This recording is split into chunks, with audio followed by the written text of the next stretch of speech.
ओम शम शनिश्चराय नमः। शनि देव को ग्रहों का राजा कहा जाता है। भगवान भोलेनाथ ने इन्हें न्याय के देवता की उपाधि दी है। शनि देव को बहुत ही जल्दी क्रोध आता है। इसी क्रोध की वजह से पिता सूर्य से इनकी नाराजगी हमेशा बनी रहती है। इनके क्रोध से सभी बचने की कोशिश करते हैं, वरना व्यक्ति पर मुसीबतों का पहाड़ टूट पड़ता है। इसलिए इन्हें प्रसन्न करने के लिए शनिवार का व्रत रखा जाता है। व्यक्ति शनि दोष से बचने और उन्हें शांत रखने के लिए अनेक उपाय करता है। शनि कृपा से व्यक्ति को सुख और वैभव की प्राप्ति होती है। जो लोग शनिवार का व्रत करते हैं उनको पूजा के समय शनिवार व्रत कथा का श्रवण अवश्य करना चाहिए। शनिवार की व्रत कथा एक बार सभी 9 ग्रहों सूर्य, चंद्र, मंगल, बुध, बृहस्पति, शुक्र, शनि, राहु और केतु में बहस हो गई, कौन सबसे बड़ा है। आपस में लड़ने के बाद सभी देवराज इंद्र के पास पहुंच गए।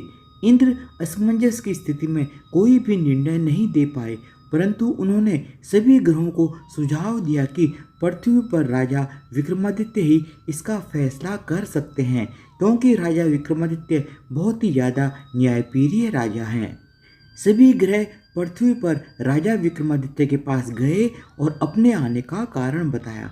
राजा विक्रमादित्य उनकी समस्या को सुनकर बहुत परेशान हो गए। उनका चिंतित होना लाजमी था, क्योंकि जिसको भी किसी से छोटा बताया तो वही गुस्सा कर जाएगा। राजा विक्रमादित्य के काफ़ी सोच विचार के बाद उन्हें एक उपाय सूझा।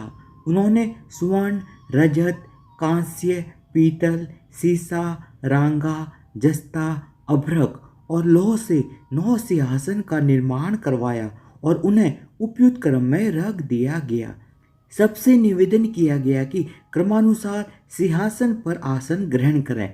शर्त यह रखी गई कि जो सबसे अंतिम में सिंहासन पर आसन ग्रहण करेगा वही सबसे छोटा माना जाएगा, जिसकी वजह से शनिदेव सबसे बाद में आसन प्राप्त कर सके और सबसे छोटे कहलाए। क्रोध के आवेश में आकर शनिदेव ने सोचा कि राजा विक्रमादित्य ने यह सब कुछ जानबूझकर किया है। कुपित होकर शनिदेव ने राजा विक्रमादित्य से कहा कि हे राजा, तू मुझे नहीं जानता। सूर्य एक राशि में 1 महीना, चंद्रमा 2.25 महीने 2 दिन, मंगल 1.5 महीना, बृहस्पति 13 महीने, बुध और शुक्र 1-1 महीने विचरण करते हैं, लेकिन मैं 2.5 से 7.5 साल तक रहता हूँ।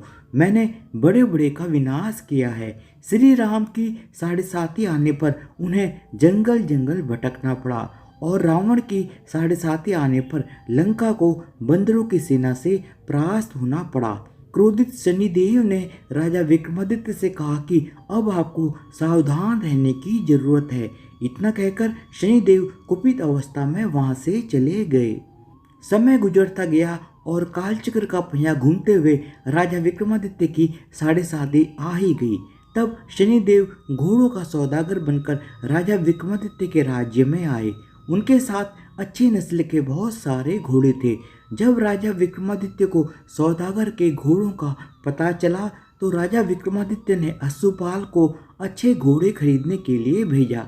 अश्वपाल ने कई अच्छे घोड़े खरीदे। इसके अलावा सौदागर ने उपहार स्वरूप एक सर्वोत्तम नस्ल के घोड़े को राजा विक्रमादित्य की सवारी हेतु दिया। राजा विक्रमादित्य जैसे ही उस घोड़े पर बैठे वह सरपट वन की ओर भागने लगा। जंगल के अंदर पहुंचकर वह गायब हो गया। भूख प्यास की स्थिति में राजा विक्रमादित्य जंगल में भटकते रहे। अचानक उन्हें एक ग्वाला दिखाई दिया जिसने राजा की प्यास बुझाई। राजा ने खुश होकर उसे अपनी अंगूठी दी और राजा नगर की तरफ चल दिए। वहां एक सेठ की दुकान पर पहुंचकर राजा विक्रमादित्य ने जल पिया और अपना नाम वीका बताया। भाग्यवश उस दिन सेठ की खूब आमदनी हुई थी। सेठ खुश होकर वीका को अपने साथ अपने घर ले गया। सेठ के घर में खूंटी पर एक हार टंगा हुआ था, जिसको खूंटी निगल रही थी। कुछ ही देर में हार पूरी तरह से गायब हो गया। सेठ किसी काम से घर से बाहर चला गया था। सेठ जब वापस आया तो हार गायब था। सेठ को लगा कि वीका ने ही उसे चुराया है। सेठ ने वीका को कोतवाल से पकड़वा दिया और दंड स्वरूप राजा ने वीका को चोर समझकर वीका के हाथ पैर कटवा दिए। अपंग अवस्था में वीका को नगर के बाहर फेंक दिया गया। तभी वहां से एक तेली निकल रहा था जिसको वीका पर दया आ गई। उसने वीका को अपनी गाड़ी में बैठा लिया। वीका अपनी जीप से बैलों को हाँकने लगा। कुछ समय के पश्चात राजा विक्रमादित्य की शनि दशा समाप्त हो गई। वर्षा काल आने पर वीका मल्हार गाने लगा। एक नगर की राजकुमारी मनभावनी ने मल्हार सुनकर मन ही मन प्रण कर लिया कि जो भी इस राग को गा रहा है वो उसी के साथ विवाह करेगी। उन्होंने दासियों को खोजने के लिए भेजा, परंतु वापस आकर उन सभी ने बताया कि वह एक अपंग आदमी है। राजकुमारी यह जानकर भी नहीं मानी और अगले दिन ही वह अनशन पर बैठ गई। जब लाख समझाने पर भी राजकुमारी मनभावनी नहीं मानी, तब राजा ने उस तेली को बुलावा भेजा और वीका से विवाह की तैयारी करने के लिए कहा गया। वीका से राजकुमारी मनभावनी का विवाह हो गया। एक दिन वीका के सपने में शनिदेव ने आकर कहा कि देखा राजन, तुमने मुझे छोटा बताकर कितना दुख झेला है। राजा विक्रमादित्य ने क्षमा मांगते हुए हाथ जोड़कर कहा कि हे शनिदेव, जैसा दुख आपने मुझे दिया है किसी और को ऐसा दुख कभी मत देना।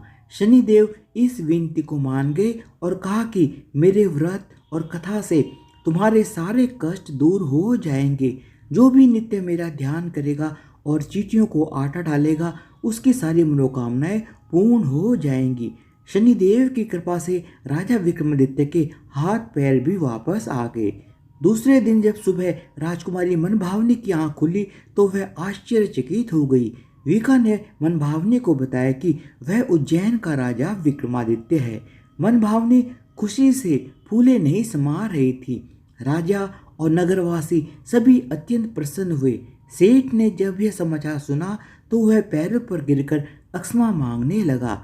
राजा विक्रमादित्य ने कहा कि यह सब शनिदेव के कोप का प्रभाव था और इसमें किसी का भी कोई दोष नहीं है। सेठ ने निवेदन करते हुए कहा कि मुझे शांति तभी मिलेगी जब आप मेरे घर चलकर भोजन करेंगे।